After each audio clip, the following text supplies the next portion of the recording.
So the CEO of Illuvium, Kieran Warwick, has announced a few different times recently that Illuvium is going to have the largest play-to-earn airdrop in the history of Web3 gaming. Now, he's mentioned this on multiple AMAs, including the one I had with him myself. He's also mentioned this in a recent town hall. And even though I am on the Illuvium Council and recently hired as a part-time member of the team, I don't have any insider information here. So I'm just going off of what I've heard in these AMAs. And what that is that there's going to be not only 2 airdrops, but 3 airdrops. Multiple times Kieran has said 2 airdrops, but let me get into why I think we're looking at 3 airdrops right now. So the 3 airdrops. I think the first one we're looking at is going to be just for the loyal fans. So this is going to be not just the play to airdrop. This is going to be for the people who have been in here for the past few years, and I'll get into what that looks like. Now for the second airdrop, I'm calling this 2A and 2B. This is going to be that play to airdrop.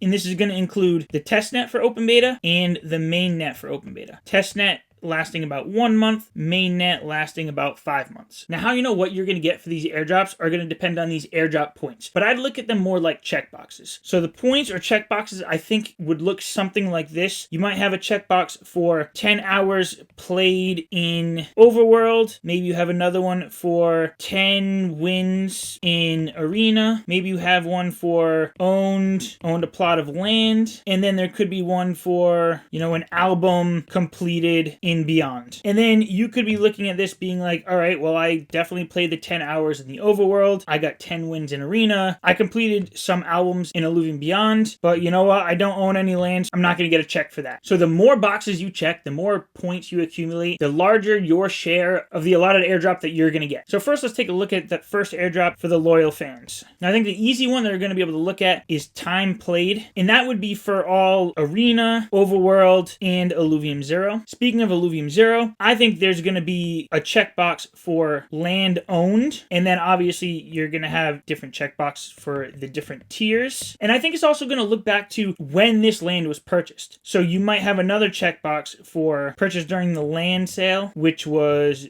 June 2022. So if you just recently bought land, I think you would definitely check a box. But if you've been holding this whole time because you bought during the land sale, I think you might check another box. Now, also, I think this is going to look at Illuvium Beyond because it makes more sense to include that here than in the play to airdrop. I think it'll be, discs purchased, and then I think it's going to be that albums completed. Maybe there's different check boxes for how many you purchased, 100, 500 albums completed, maybe you have 10 of the albums completed out of however many there are. But again, this is going to be, I think, a smaller airdrop, but one that's just going to be more like a thank you to the people who have been here. Let's get into the play to airdrop. So this play to airdrop, I think it's going to be looking at the same metrics for both the testnet airdrop and the mainnet. Mainnet being your open beta that everyone's looking forward to. The testnet, I've heard, is going to get about 10% of this allotted rewards, and it's going to last for about 1 month. The mainnet is going to get the 90%, and this is going to last about 5 months. So the metrics we're looking at here. Let's look at it per game. So starting with the Arena, I think we could be looking at that time played. We could be looking at matches played or matches won. And again, that could be broken up like, 10 wins for a check and then maybe 100 wins for another check. And then I think it could look at your rating or ranking. So you could get more of these airdrop points if you're better at the game and ranking high. So next we have the Overworld here. I think this is going to be the main attraction. I think this is going to be what's drawing the most people into the game. So I think first, we're going to see that same,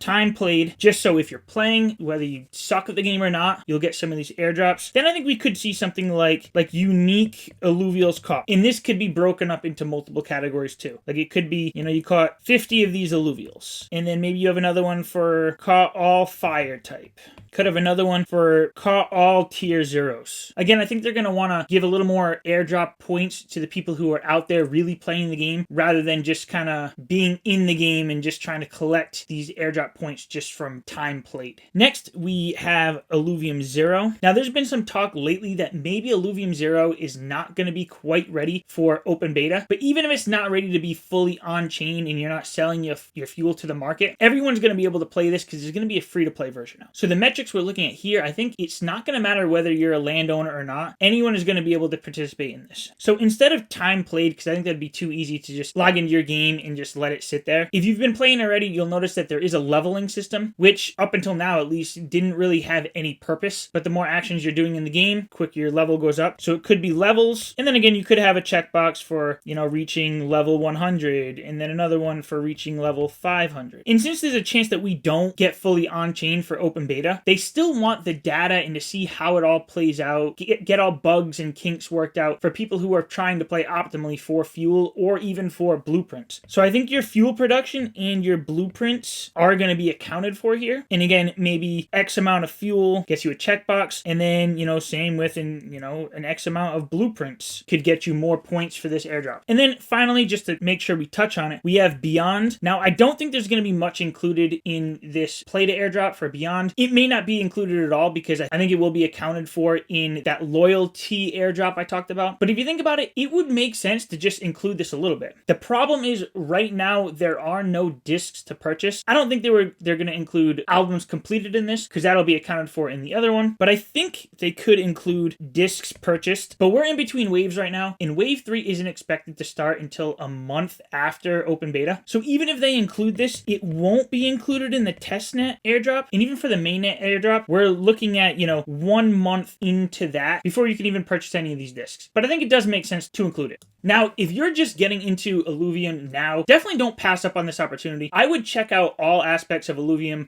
the arena, the overworld, Illuvium Zero, Illuvium Beyond. The more you're participating here, the more of this airdrop you're going to get. And like I mentioned earlier, Kieran, the CEO, says this is going to be the largest airdrop in Web3 gaming history. So it's definitely not something you want to pass up on. Let me know in the comments down below if you think I missed any categories that could be included in this airdrop. Like, who knows, maybe you think having some ILV staked should allow you to get some airdrops. That actually might make some sense. Instead of just staking your ILV for Revidus, maybe there's more of an incentive to get some of these airdrop points by staking the ILV. But if there's anything else, leave it in the comments down below. Make sure you like and are subscribed to this channel. And that's it for this one. I'll catch you in the next video. Thanks for watching.